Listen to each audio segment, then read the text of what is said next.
नमस्कार दोस्तों, NCERT book की सीरीज़ में एक बार फिर से आपका स्वागत है। मैं आज आपके लिए एनसीईआरटी बुक में ज्योग्राफी सब्जेक्ट लेकर के आया हूं दोस्तों। इसमें हम लोग पढ़ेंगे ज्योग्राफी सब्जेक्ट में चैप्टर नंबर 5 दोस्तों, जो कि 7th क्लास की ज्योग्राफी है। इसमें देखेंगे जल के बारे में।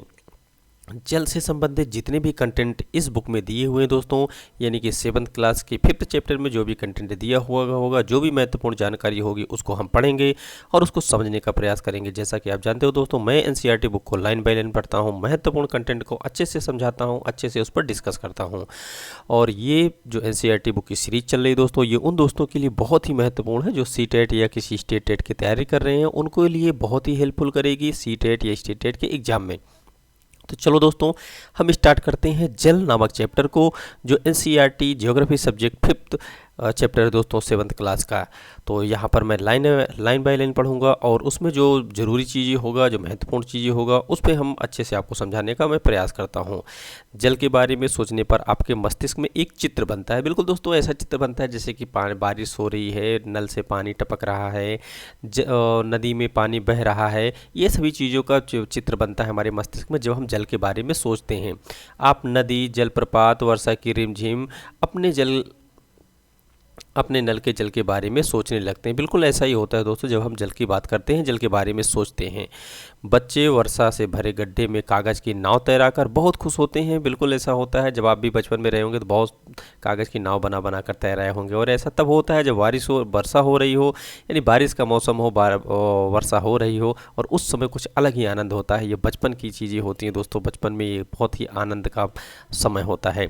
दोपहर तक गड्ढे में जमा जल गायब हो जाता है, वह जल कहाँ चला जाता है? बिल्कुल दोस्तों, आपने भी देखा होगा कि जैसे आप किसी बड़े बर्तन में से जो खुला बर्तन हो, तो ऊपर से दोस्तों जैसे बड़ी थाली हो, बड़े कटोरे हों, उसमें अगर आप अपने छत के ऊपर बर्तन में पानी रख दो भर करके, तो दोपहर सुबह आप रख देते हो, शाम को देखते हो तो उसमें पानी कम दिखाई देता है, क्योंकि वो भाप बन करके दोस्तों उड़ जाता है।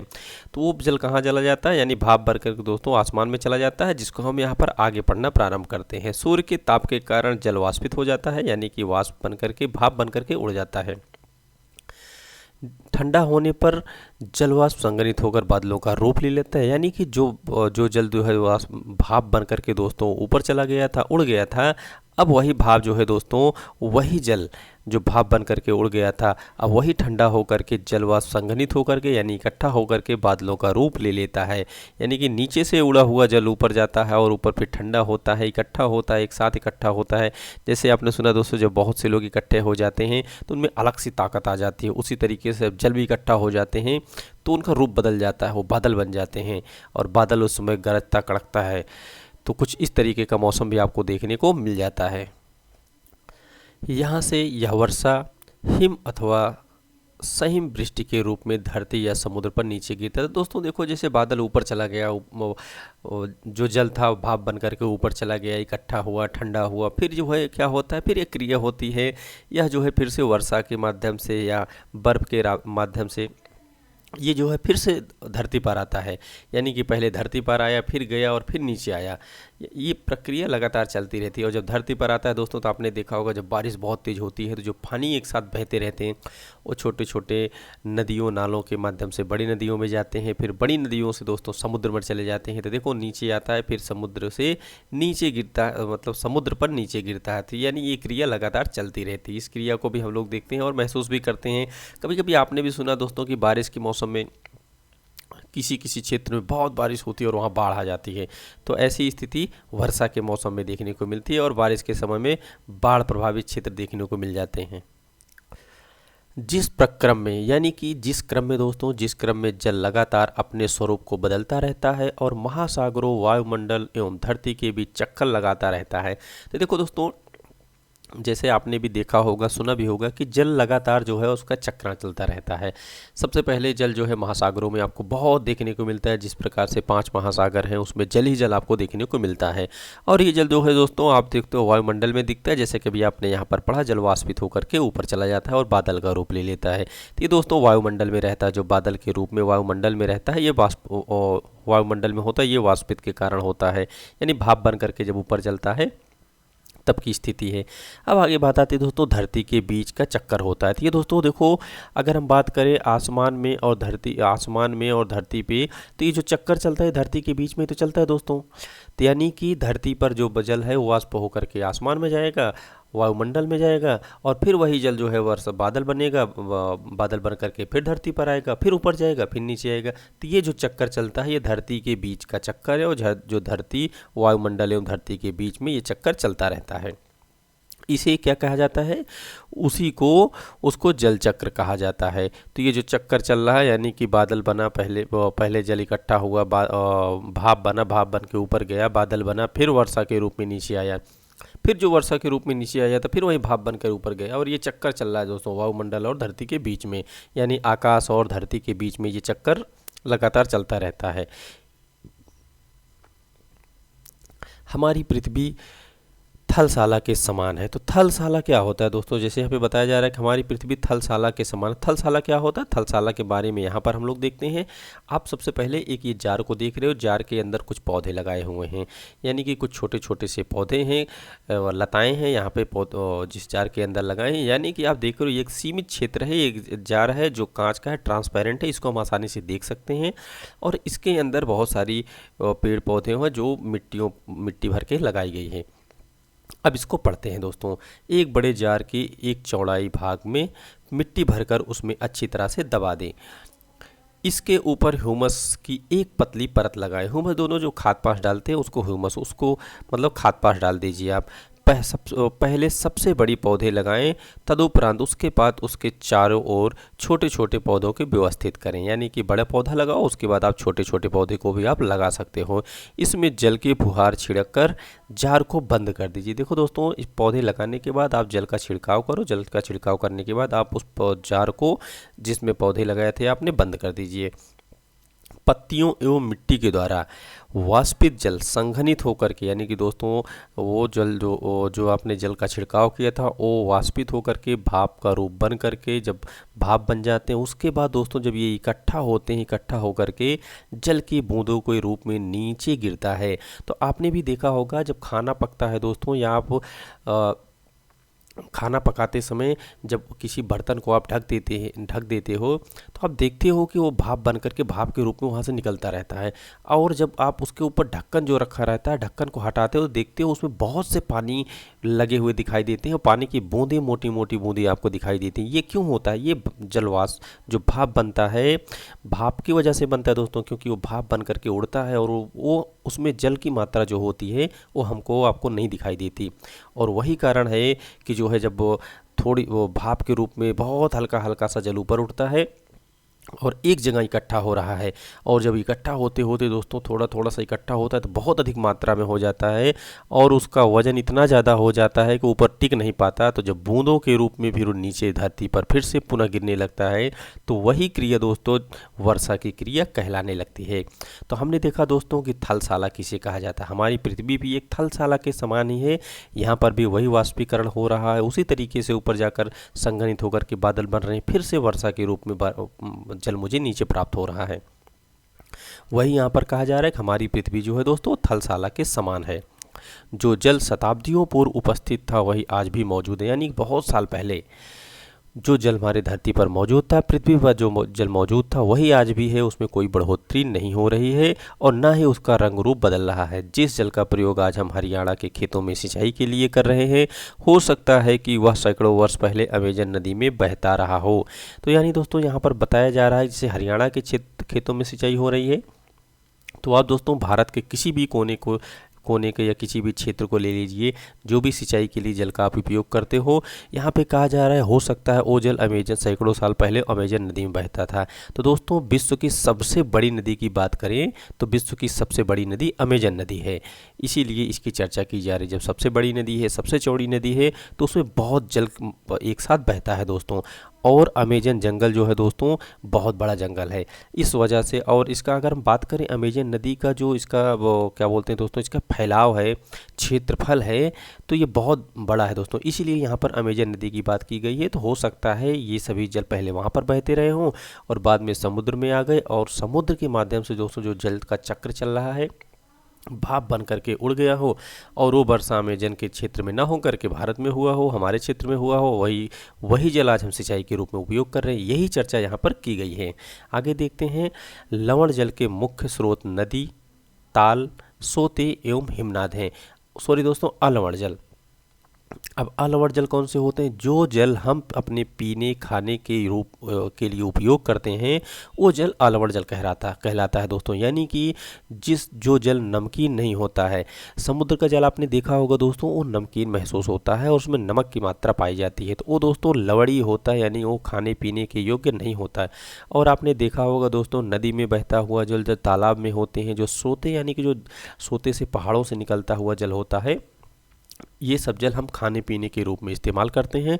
ये जल जो है दोस्तों अलवड़ी जल होते हैं, तो यानी अलवड़ी जल को हम खाने पीने के रूप में इस्तेमाल करते हैं। और ये जल कहाँ कहाँ पाए जाते हैं? ये सोते में, ताल में, हिमनाद में, आदि जगह ये जल पाए जाते हैं। तो देखो दोस्तों, यहाँ पर भी वही बात कही जा रही है कि महासागरों एवं समुद्रों का जल लवड़ी होता है, यानी कि समुद्रों का और महासागरों का जल जो है नमकीन होता है। वो उस जल को हम खाने पीने के रूप में इस्तेमाल नहीं कर सकते। इसमें अधिकांश नमक सोडियम क्लोराइड या खाने के उपयोग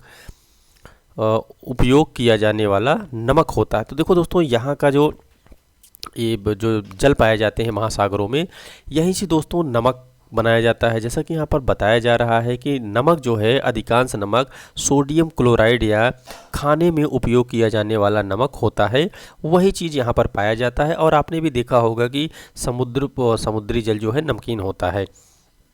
आप में से बहुत से लोग जब गए होंगे समुद्र में घूमने के लिए, जब वहाँ पर आपने डुबकी लगाई होगी दोस्तों, तो उसमें कुछ पानी चला गया, तो उस समय आपको महसूस हुआ होगा कि कितना मीठा पानी है। सॉरी दोस्तों, मीठा नहीं था, मैं मजाक किया था। ये जो है नमकीन होता है। तो आपने भी देखा होगा कि कितना नमकीन पानी होता है। और नमकीन पानी होने की वजह से आप समझ सकते हो कि नमक जो बनाया जाता है, जिस नमक को हम खाते हैं, उस नमक को वहीं पर या उसी समुद्री जल से बनाया जाता है।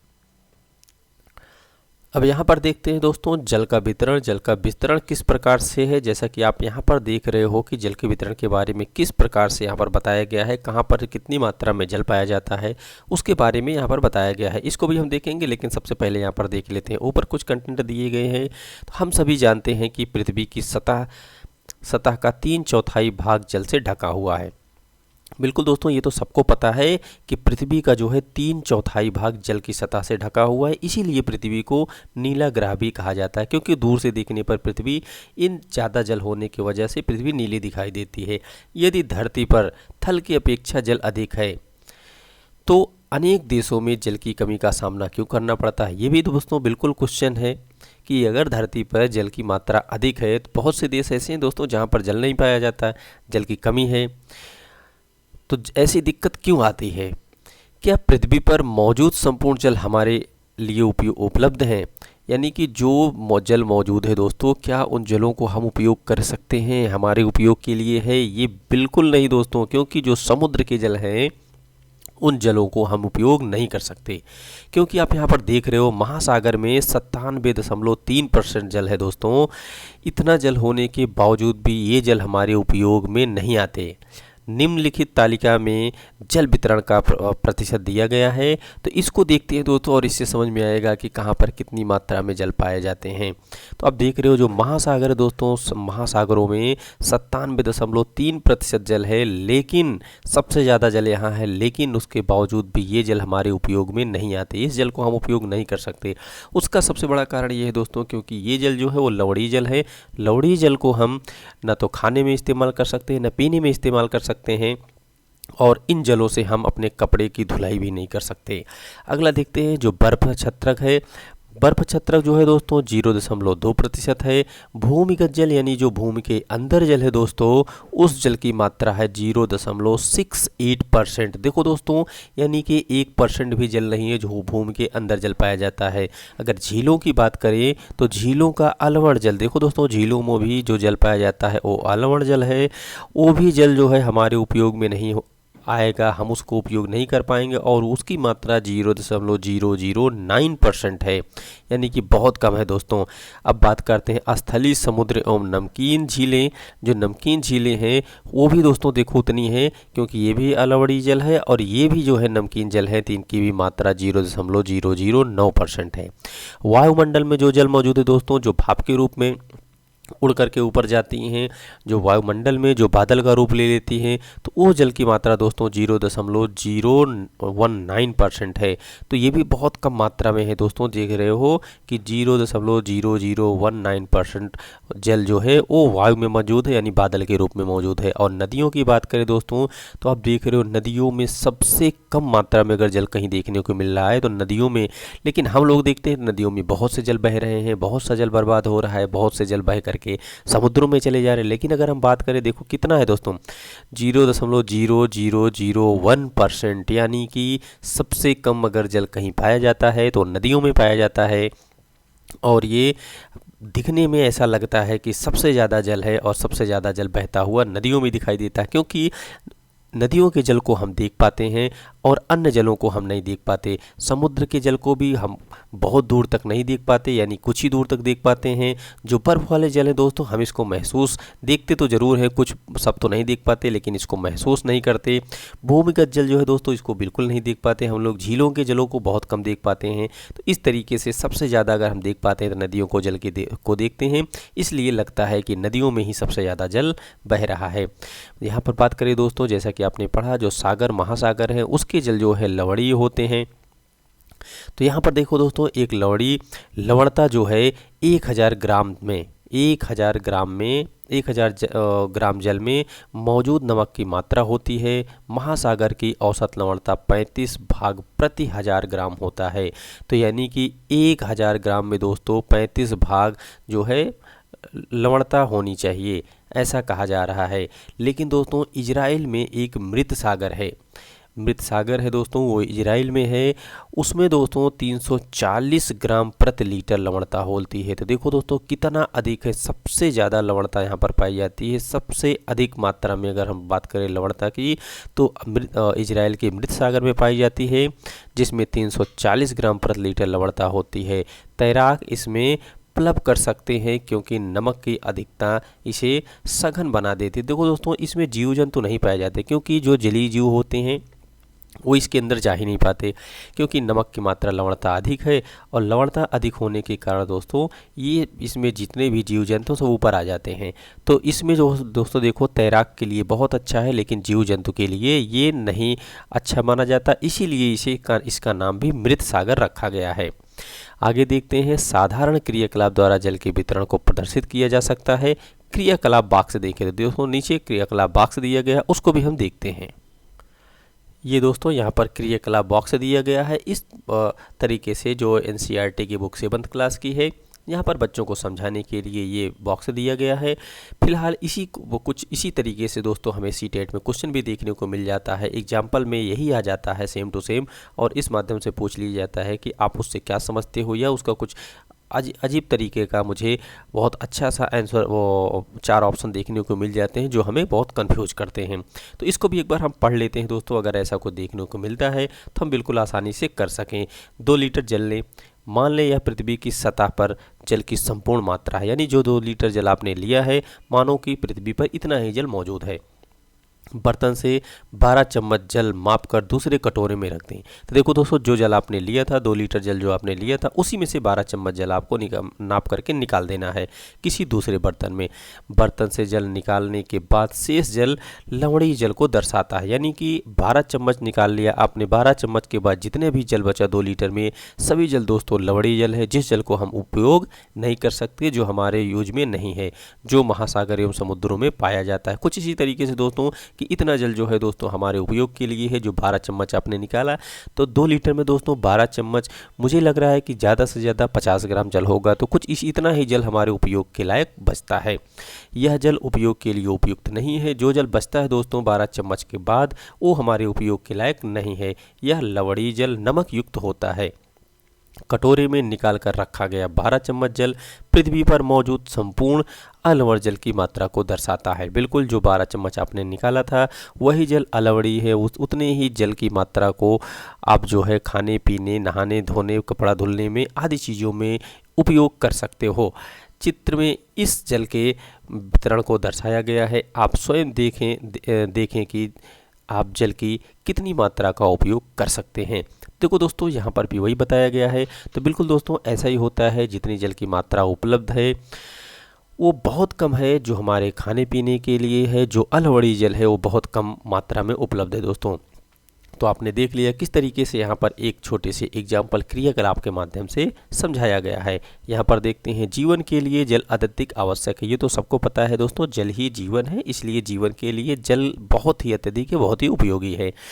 प्यासे होने पर केवल जल ही हमारी प्यास बुझा सकती है।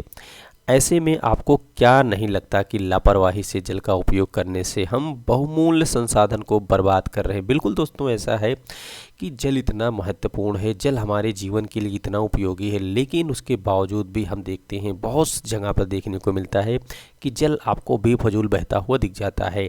जल बर्बाद हो रहा है, बहुत जगह जल बर्बाद होता हुआ दिखाई देता है और हमें इसे बचाना चाहिए, क्योंकि ये हमारा बहुत ही अमूल्य बहुमूल्य संसाधन है दोस्तों।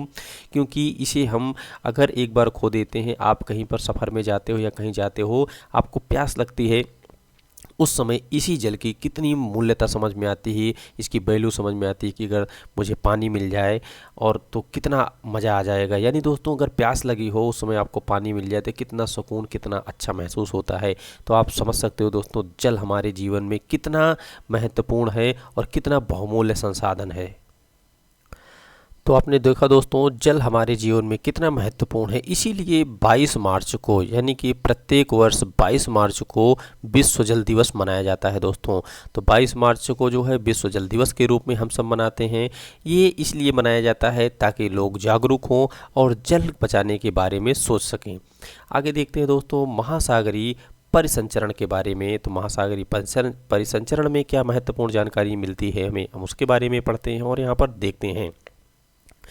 समुद्री तट पर नंगे पैर चलने से कुछ जादुई सी अनुभूति होती है। पुलीन पर नम बालू, ठंडे पवन, समुद्री पक्षी, वायु में लवणी गंध एवं लहरों का संगीत सब कुछ सम्मोहित करने वाला प्रतीत होता है। बिल्कुल दोस्तों, जब आप कभी बीच पर घूमने के लिए गए हैं, समुद्र के किनारे घूमने के लिए गए होंगे, वहाँ पर जैसे बताया जा रहा है यहाँ पर कि आप नंगे पैर चलते हैं तो जादुई सा अनुभव होता है। ऐसा क्यों होता है? क्योंकि आपने देखा होगा वहाँ पर बालू आपको अधिक मात्रा में दिखाई देती है और उस बालू के अंदर बालू जो है नम होते हैं और वहाँ पर आपको बहुत अजीब सा, बहुत अच्छा सा लगता है दोस्तों।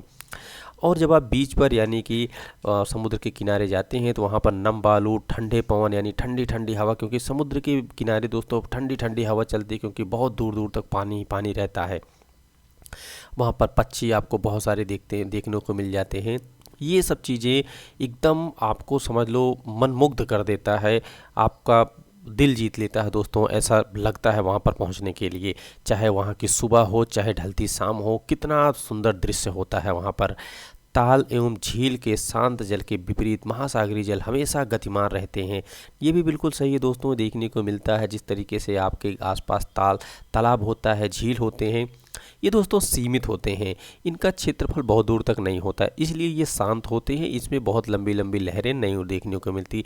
लेकिन जो महासागर होते हैं वो बहुत दूर तक इनका क्षेत्रफल जो है असीमित है। असीमित होने की वजह से दोस्तों जब इसमें हवाएं चलती हैं तो हवाएं चलते चलते दोस्तों काफ़ी तेज़ हो जाती हैं और वो हवाएं जो है समुद्र के ऊपरी सतह को दोस्तों हिला देती हैं और वही लहरों का रूप ले लेती हैं, जो कि यहाँ पर देखने को मिल रहा है कि ताल एवं झील के बिल्कुल विपरीत होती हैं। ताल एवं झील शांत होते हैं और महासागरीय जल हमेशा गतिमान रहते हैं, जो कि ताल एवं झील के विपरीत हैं। बिल्कुल ऐसा देखने को मिलता है क्योंकि ये असीमित हैं, बहुत दूर तक फैले हुए हैं और इनमें जो बहने वाली हवाएं हैं ये इनको महासागरीय जलों को जो है दोस्तों एकदम गतिमान कर देती हैं, यानी कि हिला देती हैं। बड़ी बड़ी लहरें इसी वजह से उड़ती हैं समुद्रों में। यह कभी शांत नहीं रहता। महासागरों की गतियों को इस प्रकार वर्गीकृत कर सकते हैं कि आप इसे तरंगों के रूप में बांट सकते हैं। पता आपने देखा होगा बहुत बड़ी बड़ी तरंगें उठती हैं महासागरों में। ज्वार भाटा के रूप में बांट सकते हो, धाराओं के रूप में बांट सकते हो। तो देखो दोस्तों, हम महासागर में जो गतियाँ होती हैं, जो उसमें क्रियाकलाप होती हैं, जो जल ऊपर नीचे उथल पुथल करते रहते हैं, हम उन्हें इन तीन रूपों में बांट सकते हैं। एक तरंगों के रूप में देख सकते हैं, ज्वार भाटा के रूप में देख सकते हैं, और धाराओं के रूप में देख सकते हैं। इन तीन रूपों में बांट करके हम यहाँ पर देखते हैं। तो सबसे पहले दोस्तों हम तरंगों को देखते हैं। आप यहाँ पर इमेज में देखो दोस्तों, कुछ इस तरीके से समुद्रों में तरंगे उठते हैं। आपने भी देखा होगा जब समुद्र के किनारे आप जाते हो दोस्तों, और वहाँ पर जहाँ पे एक छोर ख़त्म होता है, अगर वहाँ पर पत्थर है, दीवार है, तो जो समुद्री लहरें उठती हैं दोस्तों, आकर के जब टकराती है तो बहुत ऊंचाई तक इनका पानी ऊपर की तरफ चला जाता है। यानी कि जैसे आप देखते हो कि छींटे दूर दूर तक फैल जाते हैं और इनके जल बहुत ऊंचाई तक उठ जाते हैं। हम तरंगों के बारे में देखते हैं कि समुद्री तरंगे, समुद्र तट पर गेंद से खेलते समय जब गेंद जल में गिर जाती है तो क्या होता है। बिल्कुल दोस्तों, क्या होता है, अब समुद्र में गेंद गिरी और समुद्र में इतनी बड़ी बड़ी लहरें उठ रही हैं, आप जाके तो निकाल नहीं सकते।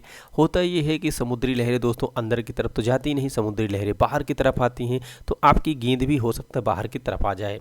यह बहुत सुंदर ही मनोरंजक होता है कि कैसे तरंग के साथ गेंद तट पर वापस लौट आती है। तो बिल्कुल दोस्तों, क्योंकि जो हवाएं चलती हैं वो समुद्र की तरफ से स्थल की तरफ आती हैं, तो इसी वजह से जो गेंद जाकर गिरेगी वो भी गेंद बाहर की तरफ आएगी। जब महासागरीय सतह पर जल लगातार उठता और गिरता रहता है तो इन्हीं क्या कहते हैं इन्हीं को हम तरंगे कहते हैं।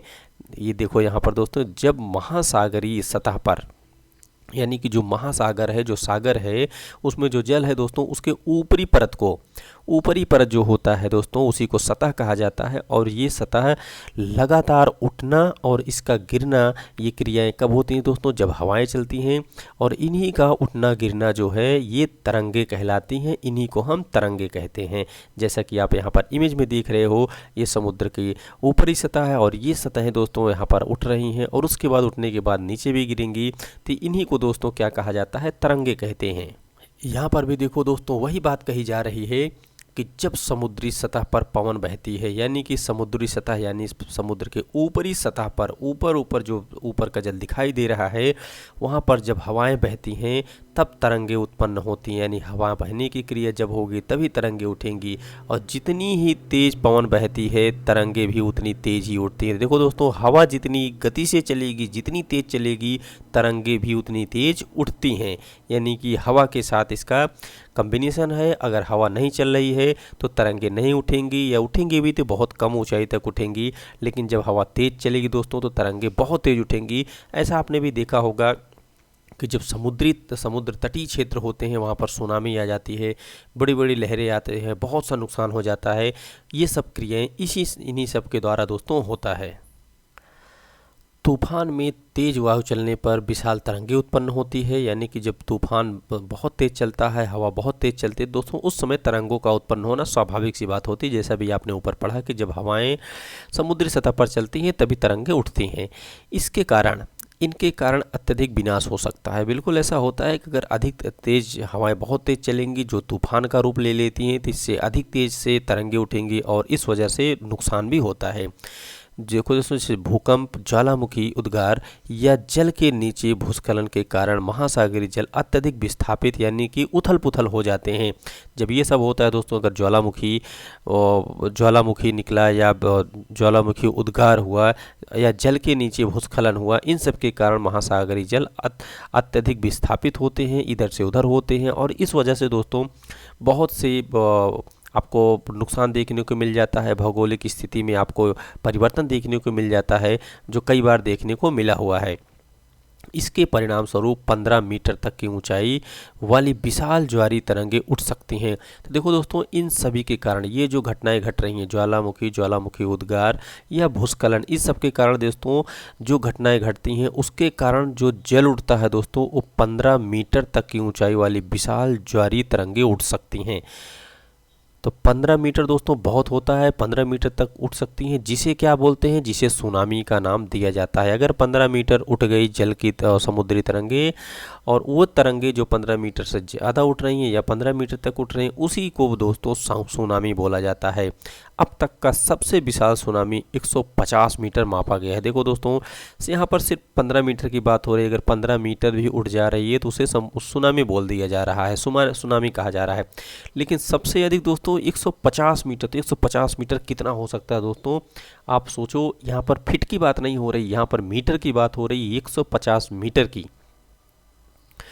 मापा गया है, जो सबसे अत्यधिक ऊंचाई तक उठी है तरंगे। ये तरंगे 700 किलोमीटर प्रति घंटा से अधिक से, मतलब कि 700 किलोमीटर प्रति घंटा की रफ्तार से दोस्तों, या इससे अधिक की गति से चलती है।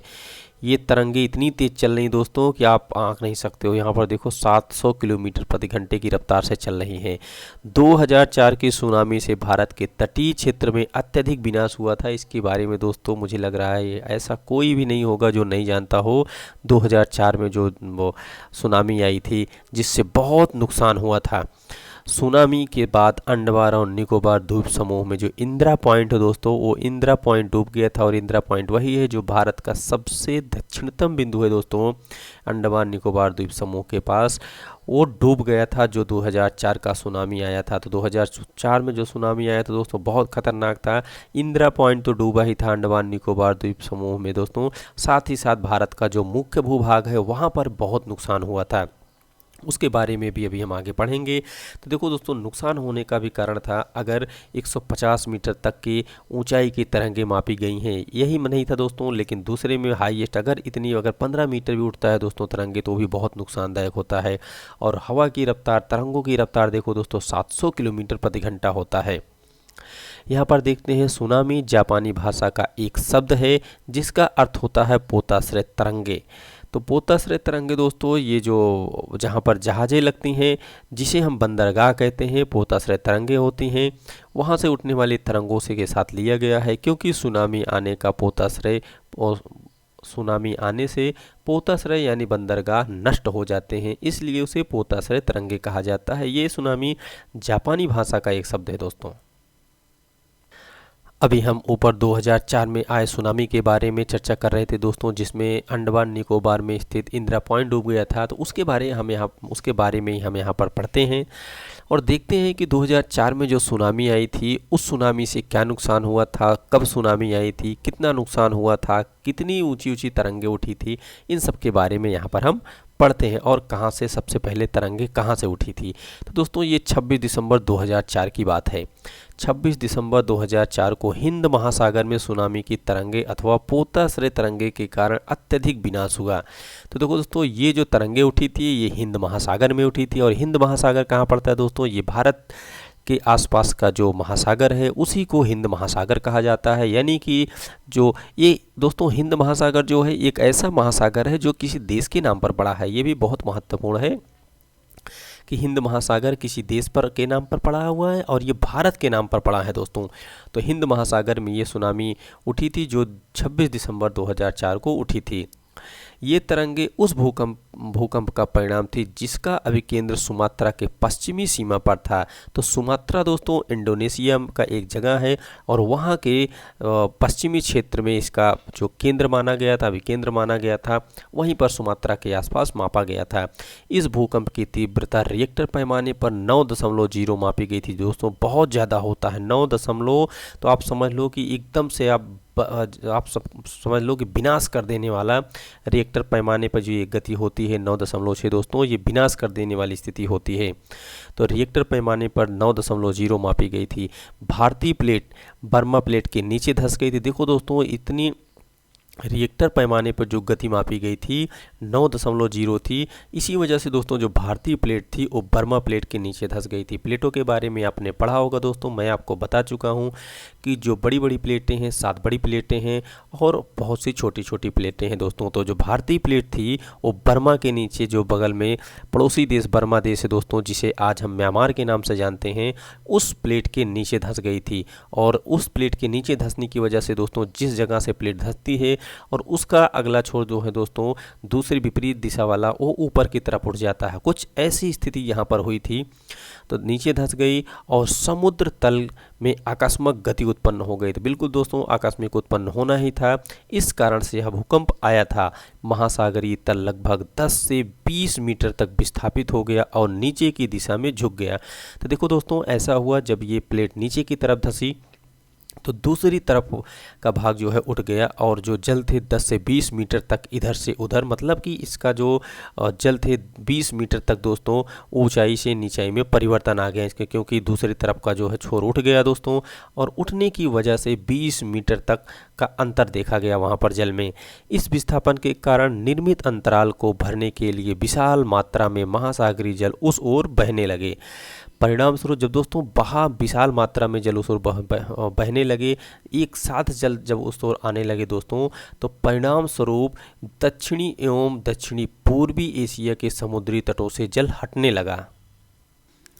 तो देखो दोस्तों जब दक्षिण और दक्षिण पूर्व एशिया की तरफ से जो समुद्र के जल थे, समुद्री तटों से जल उस तरफ भरने लगे जहां पर प्लेट दब गई थी। प्लेट दबा जब दोस्तों तो उस जगह पर गड्ढा हो गया, उसको भरने के लिए आसपास के जल जो है अचानक एक साथ बहुत स्पीड के साथ उस तरफ जाने लगे दोस्तों, और ये हुआ दक्षिणी जो समुद्र था दोस्तों और दक्षिण पूर्वी एशिया का, इन दोनों जगह से जल उस तरफ बहुत ही स्पीड के साथ यानी गति के साथ उधर गए। लेकिन दोस्तों अचानक ही बहुत ही जल्दी वो भर गया। अब जिस जगह से जल गया था दोस्तों वो जगह तो तुरंत के तुरंत खाली हो गया था, लेकिन उसको भरने के बाद फिर से जल दोस्तों वापस आया। अब ये गति क्यों हुई थी, ऐसा घटनाएं क्यों घटी थी, क्योंकि भारतीय प्लेट जो था दोस्तों, भारतीय प्लेट के बर्मा की प्लेट के नीचे चले जाने पर जल वापस समुद्र तट की ओर फिर से लौटा। यानी कि जिस जगह को भरना था, जिस जगह को भरने के लिए जल एक साथ उस तरफ बढ़े थे, और वो जगह भरने के बाद फिर से वहाँ से दोस्तों एक लहर उठती है और इसी कारण से दोस्तों फिर से समुद्र तट की ओर वापस आया जल। यह सुनामी लगभग 800 किलोमीटर प्रति घंटे से आया। तो देखो दोस्तों ये गति बहुत तेज थी। यह सुनामी 800 किलोमीटर प्रति घंटे की गति से आया, जिसकी तुलना व्यावसायिक वायु की गति से की जा सकती है, और इसके परिणाम स्वरूप हिंद महासागर के कुछ द्वीप डूब गए। देखो दोस्तों इस कारण से जो हिंद महासागर में बहुत से द्वीप हैं, उसमें से कुछ द्वीप जो थे दोस्तों वो डूब गए। इस जो घटना घटी थी, जो भारतीय प्लेट बर्मा प्लेट के नीचे धंस जाने की वजह से जो जल इधर उधर हुआ था, उथल पुथल मचा समुद्र के अंदर, तो भारतीय सीमा का धुर दक्षिणी बिंदु जिसे इंदिरा पॉइंट कहा जाता है दोस्तों, जो अंडमान निकोबार द्वीप समूह में स्थित पूरी तरह से डूब गया। तो बिल्कुल दोस्तों जो अंडमान निकोबार द्वीप समूह का भारत का सबसे दक्षिणतम बिंदु है इंदिरा पॉइंट, इस वजह से दोस्तों पूरी तरह से डूब गया और एक झटके में पानी आया और इतनी गति थी दोस्तों कि किसी को समझने का भी समय नहीं मिल पाया। जब सुमात्रा में भूकंप के अभिकेंद्र से तरंगे सुमात्रा की तरफ से अंडमान निकोबार द्वीप एवं श्रीलंका की ओर बढ़ी, तरंगे की लंबाई कम हो गई। यानी दोस्तों अब उधर से सुमात्रा की तरफ से अंडमान निकोबार द्वीप समूह एवं श्रीलंका, यानी कि जब पश्चिम क्षेत्र की तरफ दोस्तों बढ़ना शुरू की समुद्री क्षेत्रों में, तो तरंगों की जो लंबाई थी वो कम हो गई, क्योंकि ये जो अंडमान निकोबार द्वीप समूह के आगे दोस्तों जो भारतीय प्लेट बर्मा प्लेट के नीचे धंसी थी, वो प्लेट जो है दोस्तों ये सुमात्रा के आसपास की घटनाएं थी, वहीं पर सुनामी उठी थी, और वहाँ से जैसे जैसे दूरी की तरफ बढ़ने लगे वैसे इसकी लंबाई धीरे धीरे कम होने लगी। जल की गहराई भी कम होने के साथ साथ इसकी गति जो थी दोस्तों वो 7 से 900 किलोमीटर प्रति घंटे से घट करके 70 किलोमीटर प्रति घंटे हो गई। यानी कि आप देख रहे हो दोस्तों कितना कम हुआ, 700 से 900 किलोमीटर घंटे उस समय थी जब तुरंत सुमात्रा के आसपास ये भूकंप उठा था दोस्तों। जो भूकंप का केंद्र था सुमात्रा, वहाँ पर उठा था, और समुद्र तट के पास आते आते दोस्तों ये 70 किलोमीटर प्रति घंटे इतना कम हुआ। समुद्र तट से सुनामी तरंगे 3 किलोमीटर तक की गहराई तक गई, यानी सतह से दोस्तों 3 किलोमीटर तक की गहराई तक इसका असर देखा गया समुद्र के अंदर, जिसके फलस्वरूप 10,000 से अधिक लोगों की मृत्यु हो गई और 1 लाख लोग से अधिक प्रभावित हुए। देखो दोस्तों कितना नुकसान हुआ था उस समय और कितना खतरनाक तरीके से ये सुनामी आई थी, जिसमें दोस्तों समुद्री सतह से जो है समुद्र के अंदर 3 किलोमीटर तक का इसका असर देखा गया। 10,000 से अधिक लोगों की मौत हो जा रही है और 1 लाख से अधिक लोग इससे प्रभावित हुए। भारत में आंध्र प्रदेश के तटीय प्रदेश, तमिलनाडु, केरल, पुडुचेरी तथा अंडमान एवं निकोबार द्वीप समूह सर्वाधिक प्रभावित हुए। ये राज्य क्यों प्रभावित हुए दोस्तों? क्योंकि ये सभी पूर्व तटीय प्रदेश हैं। जैसे आपने मैप में भी देखा होगा कि आंध्र प्रदेश, उड़ीसा, पश्चिम बंगाल, तमिलनाडु ये सब तटीय क्षेत्र हैं, लेकिन सबसे ज़्यादा तमिलनाडु, केरल और आंध्र प्रदेश में हुआ, क्योंकि ये जो है दोस्तों इन्हीं क्षेत्रों में सबसे ज़्यादा इसका प्रभाव देखा गया। यद्यपि पहले से भूकंप का अनुमान लगाना संभव नहीं है। बिल्कुल दोस्तों, हम बहुत पहले भूकंप का अनुमान नहीं लगाया जा सकता, फिर भी हम थोड़ा सा आइडिया लगा सकते हैं। फिर भी हम सुनामी के संकेत 3 घंटे पहले मिल सकते हैं। देखो दोस्तों, सुनामी के जो संकेत होते हैं हमें 3 घंटे पहले मिल सकते हैं, बहुत पहले इसका अनुमान हम नहीं लगा सकते। प्रशांत महासागर में प्राथमिक चेतावनी की ऐसी प्रणालियाँ क्रियाशील हैं, लेकिन तो देखो दोस्तों इसकी प्रणालियाँ कहाँ पर हैं? प्रशांत महासागर में प्राथमिक चेतावनी के लिए ऐसी प्रणालियाँ क्रियाशील हैं, यानी कि कुछ ऐसे उपकरण लगाए गए हैं प्रशांत महासागर में जिसके माध्यम से हम ये पता कर सकते हैं कि भूकंप यहाँ आने वाला है या 2-3 घंटे में भूकंप आएगा। लेकिन हिंद महासागर में ये सुविधाएं नहीं हैं। अब हम लोग तो दोस्तों हिंद महासागर के पास रहते, तो हिंद महासागर में ऐसी सुविधा है नहीं, तो हम लोगों को ये चीज़ नहीं पता चल पाता। अब प्रशांत महासागर में ये सुविधाएं क्यों है? क्योंकि दोस्तों आप जानते होंगे कि जो जापान है, जापान भूकंपों का शहर है, वहाँ पर सबसे ज़्यादा भूकंप आता है और इस वजह से वहाँ पर ऐसे कुछ उपकरण लगाए गए हैं। प्रशांत महासागर की तुलना में हिंद महासागर में सुनामी कभी कभी ही आते हैं, क्योंकि यहाँ भूकंपीय क्रिया बहुत कम होती है। तो इस वजह से भी दोस्तों यहाँ पर उपकरण की ज़रूरत नहीं समझी गई, क्योंकि आप देख रहे हो जो हिंद महासागर है, हिंद महासागर में भूकंप की गति जो होती है, ये क्रियाकलाप कम हो रही है। प्रशांत महासागर में बहुत ज़्यादा भूकंप आ रहे हैं, इस वजह से भी वहाँ उपकरण लगाने की ज़रूरत थी और इस वजह से भी वहाँ पर जो भी क्रियाकलाप हो रही है उसका अंदाज़ा, उसके देख रेख पहले से कर ले रहे हैं। तो देखो दोस्तों, ये कुछ विनाशकारी क्षेत्र हैं जिस समय ये सुनामी उठी थी। तमिलनाडु के तट पर सुनामी द्वारा विनाश का काम जो था ये यहाँ पर दिखाया गया दोस्तों, किस तरीके से सब कुछ गाड़ी घर तहस नहस हो गए। और यहाँ पर तटीय क्षेत्र में देखो दोस्तों किस तरीके से सुनामी का कहर एकदम दिखाई दे रहा है। दिसंबर 2004 में दोस्तों, जो 26 दिसंबर 2004 में जिस सुनामी ने दक्षिण एवं दक्षिण पूर्वी एशिया के तटों पर तबाही मचाई, वह पिछले कई वर्षों की सर्वाधिक विनाशकारी सुनामी थी। यानी कि दोस्तों इतना खतरनाक, इतना विनाशकारी सुनामी जो है, सुनामी लहरें इसके पहले कई 100 वर्षों तक नहीं देखने को मिला था, नहीं उठी थी। जितनी विनाशकारी तो आप कह सकते हो तरंगे भूकंप जो है 26 दिसंबर 2004 को देखने को आई थी। इससे कितना नुकसान हुआ था इसके बारे में तो अभी आपने ऊपर देख लिया दोस्तों। लाखों लोगों से भी ज़्यादा लोग प्रभावित हुए थे और 10,000 से अधिक लोग मर गए थे इस सुनामी के कारण। हिंद महासागर में निरीक्षण, आरंभिक चेतावनी के प्रणालियों और हिंद महासागर के तटीय निवासियों की जागरूकता की कमी के कारण जीवन एवं संपत्ति की अत्यधिक क्षति हुई। तो बिल्कुल दोस्तों, उस समय ऐसा कुछ अंदेशा नहीं लगाया जाता था। जो हिंद महासागर के निरीक्षण करता थे उनको भी इस चीज़ का अनुमान नहीं था और वहाँ पे आरंभिक चेतावनी की भी ऐसी कोई प्रणाली नहीं थी कि हम भूकंप आने के पहले या कोई सुनामी आने के पहले लोगों को बता सके, आगाह कर सकें। ऐसी कुछ स्थिति नहीं थी, ऐसी कोई जानकारी नहीं थी, जिस वजह से ये बहुत ज़्यादा प्रभावी था दोस्तों और इसका प्रभाव बहुत अधिक था, जिस वजह से बहुत ज़्यादा नुकसान देखने को मिला। लेकिन अब ऐसा नहीं होता है, अब कुछ न कुछ ऐसा व्यवस्था किया गया है जिससे लोग जो है कुछ न कुछ पहले से प्रारंभिक चेतावनी मिल जाती है और इसके बारे में अंदेशा लगा लेते हैं। सुनामी आने का प्रथम संकेत यह होता है कि तटीय क्षेत्र में जल के तेजी से कमी आती है और फिर विनाशकारी तरंगें उठने लगती है। तो ऐसा उस समय भी हुआ था दोस्तों, लेकिन लोगों को पता नहीं था इसके बारे में और इस वजह से लोग वहाँ पर खड़े होकर के अपना एंजॉय कर रहे होंगे, देख रहे होंगे और लोगों को समझ में नहीं आया। अचानक जल का स्तर बढ़ने से, अचानक सुनामी आने से उसकी चपेट में सब आ गए।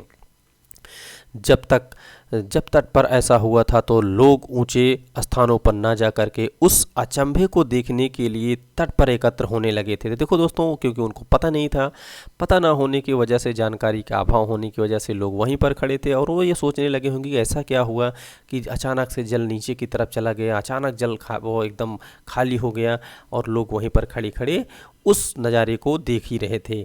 इसके फलस्वरूप जब सुनामी की विशाल तरंगें आई, यानी कि सुनामी की जो विशाल तरंगें आई, तो बड़ी संख्या में उत्सुक खड़े दर्शकों को मृत्यु हो गई और वो लोग जो है दोस्तों उस आई सुनामी के चपेट में आ गए और उस वजह से बहुत भारी नुकसान हुआ।